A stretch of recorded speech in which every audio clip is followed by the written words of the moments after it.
तसव्वुर करें, मदीना की एक खामोश रात। आसमानों के दरवाजे खुलते हैं और 70,000 फरिश्तों का एक लश्कर अल्लाह की हम्दो सना बयान करता हुआ ज़मीन पर उतरता है।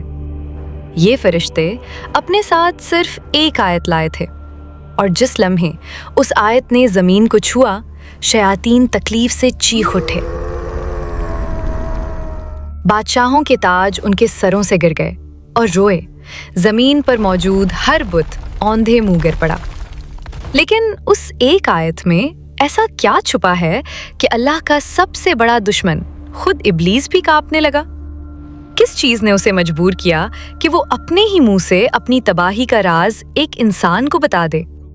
क्यों ये आयत काले जादू और जिन्नात के खिलाफ एक भड़कती हुई आग की तरह है?